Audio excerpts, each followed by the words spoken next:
På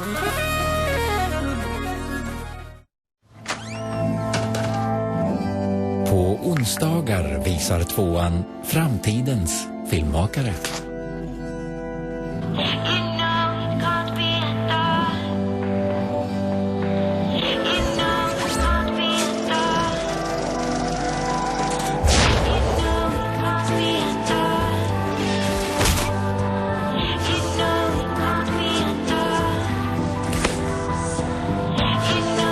Novellfilm, onsdagar i tvåan.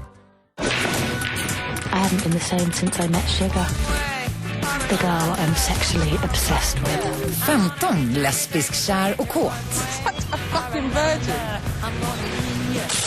Förvirrade, frustrerade lustar. When a 15-year-old using a toothbrush to masturbate about her best friend really shouldn't be that big a deal. Hos hormonstinna ungdomar. And why are your hands on my teeth? Sugar Rush, start på torsdag i tvåan.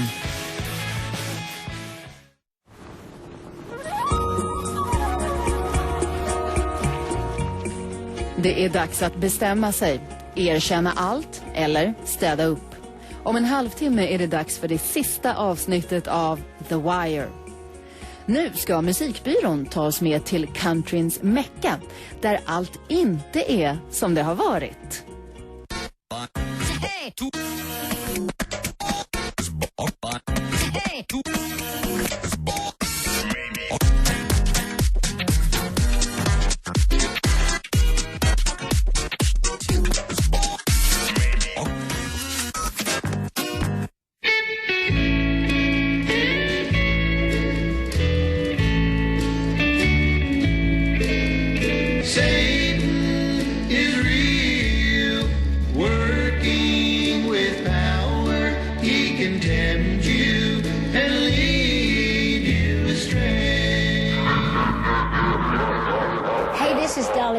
Welcome to Nashville, Music City, USA. You're not going to see a whole lot of me on this program, but you are going to see a lot of the new upcoming people. They've got a wonderful show going on, so you're going to learn a lot of stuff, and you might see me more than you might think.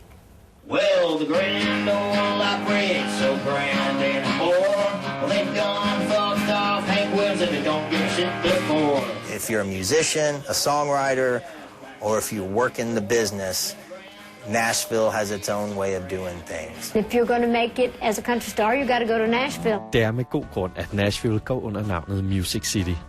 Byen, der er på størrelse med Aarhus, ligger som bæltespændet i det amerikanske bibelbælte i sydstaten Tennessee, og det er som hovedstad for countrymusikken, Nashville har spillet sig ind i verdenshistorien. Ikke mindst takket være en stærk musikindustri med det magtfulde radioshow The Grand Ole Opry i spidsen siden 1925. Det er i Nashville, den uregerlige Hank Williams blev countrys første superstjerne, inden han i 1953 døde som 29-årig af et misbrug af sprut og medicin.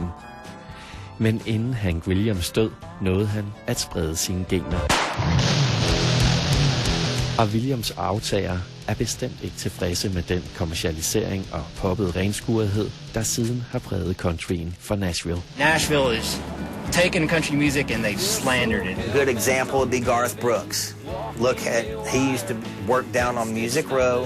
He knew how the system worked. He was a marketing major and all this stuff, and he knew what he had to do. Standing outside the bar. Standing outside the bar. It's insulting to me when they call somebody like Toby Keith country music. So saddle up the boys and let's go draw a hard line. We're not going to let them win. They can't have it. They could call it country music, but it doesn't belong to them. It belongs to the people. The reason I like country is it's in my blood.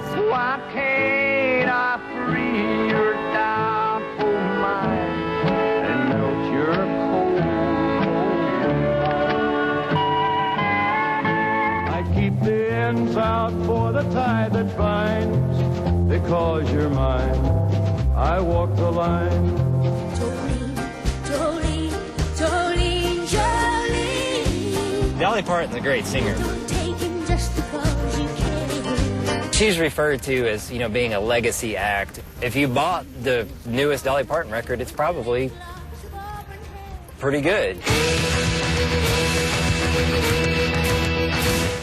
It'll always take people like myself and Hank III and Joe Buck and all these cool people to sort of bring Nashville back to its honest roots. We're not rocket scientists.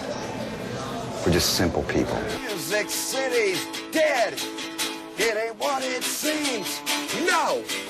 Make it hillbilly mean. Nashville, Tennessee, Music City, USA. Welcome to Tennessee, goddammit. I'm heading back to the country to a trailer on the lake in the shivering pines. In the woods there's a song on the wind I'm swaying to.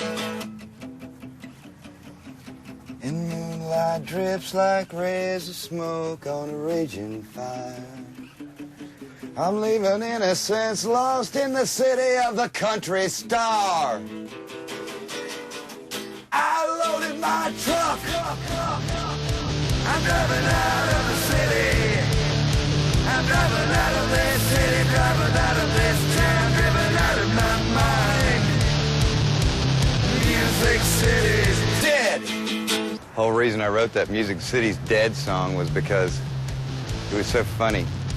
70, 80 years of just amazing American art being made here. And they get a professional football team. And all of a sudden, they no longer call it Music City, they call it Titantown. I was like, amazing. A football team can come into the town, and all of a sudden, rich history just wiped away. I don't even know if they call it Music City anymore. Looks like they're trying to. Music City is dead. Music City is dead. This is Lower Broadway, the last bastion of what used to be Nashville, really. Tootsie's Orchid Lounge. Willie Nelson, Chris Christopherson, those guys all played in there. Hank Williams used to hang out there when it was called Ma's Place. Back in the 50s and 60s, like, there was probably 100 honky-tonks in this area. Every one of them with live music. All great bands. Now the whole little street's been reduced down to about 4 or 5 of them. You know, I guess you noticed everybody staring at me because of my hair, but it's like, I've had this mohawk forever, and it's like country music looks like this. How does country music look? Like this. Is that how it looks? Yeah, it is. We're here at the new Country Music Hall of Fame. Been in here a couple of times, but I'm really looking forward to seeing the new Hank Williams exhibit. It's good that people care about country music. J-O-N? What's your name, partner? Alex. What's yours, buddy? Samuel. I was born on a farm in Missouri. I went my whole life hating country music because I was from a farm. This is your life show that we had years ago. The media and even music had told me that everything that where I'm from, I'm a low-class, ignorant, buck-toothed fool. And for some reason, I believed those people. So I ran from my country roots. And thank God to one amazing incident.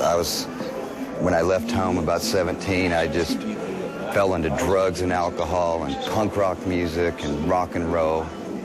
And I happened to have a friend that was the produce guy at the Piggly Wiggly. And he came over to a party I was having.